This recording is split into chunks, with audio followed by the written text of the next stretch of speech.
മാസങ്ങൾക്ക് ശേഷം ഒന്ന് വീണ് കിട്ടിയിട്ടും ബാലമുരുകനെ പിടിക്കാൻ പെടാപ്പാടാണ്. വിയൂർ ജയിലിന് സമീപത്ത് നിന്ന് രക്ഷപ്പെട്ട കുപ്രസിദ്ധ കുറ്റവാളി ബാലമുരുകന് വേണ്ടിയുള്ള ദൗത്യം ഊർജിതമായി തുടരുന്നു. തെങ്കാശിയിലെ കടയത്തിമല വളഞ്ഞ് വൻ പോലീസ് സന്നാഹം നിലവിലുണ്ട്. പാലടുക്കിൽ ചാടിയ ബാലമുരുകനെ പിടികൂടാൻ നിലവിൽ ദൗത്യം തൽക്കാലം അവസാനിപ്പിച്ചിരിക്കുകയാണ്. പ്രതികൂല കാലാവസ്ഥയാണ് പ്രശ്നം.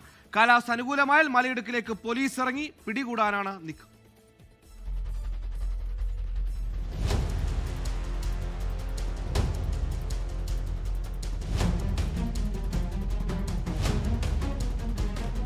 തമിഴ്നാട്ടിലെ കേസിൽ കോടതിയിൽ ഹാജരാക്കി തിരികെ വിയ്യൂർ ജയിലിലേക്ക് ഹാജരാക്കാൻ എത്തിക്കുന്നതിനിടെയാണ് ബാലമുരുകൻ കടന്നുകളഞ്ഞത്.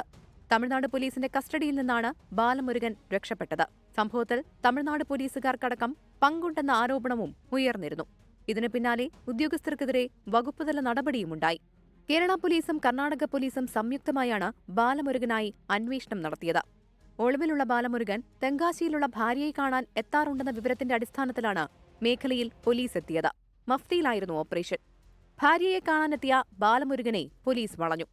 മറുവഴികളില്ലാതെയാണ് കടയത്തിമലയുടെ 150 മീറ്റർ ആഴത്തിലേക്ക് എടുത്തുചാടിയത്.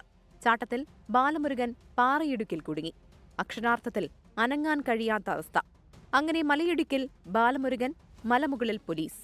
പ്രദേശത്ത് മഴയായതിനാൽ പോലീസിന് താഴെയിറങ്ങി ബാലമുരുകനെ പിടികൂടാനായില്ല. അതേപോലെ താഴേക്കോ മുകളിലേക്കോ പോകാനാകാതെ ബാലമുരുകനും പെട്ടു. പ്രദേശമാകെ 40ഓളം പോലീസുകാർ വളഞ്ഞു. കാലാവസ്ഥ അനുകൂലമായാൽ 1000 മീറ്ററിലധികം ഉയരമുള്ള ചെങ്കുത്തായ മലയിൽ കയറി ബാലമുരുകനെ പിടികൂടും. അതിനിടെ പാറയിടുക്കിലേക്ക് ചാടിയ ബാലമുരുകന് പരുക്കേറ്റതായാണ് സൂചന.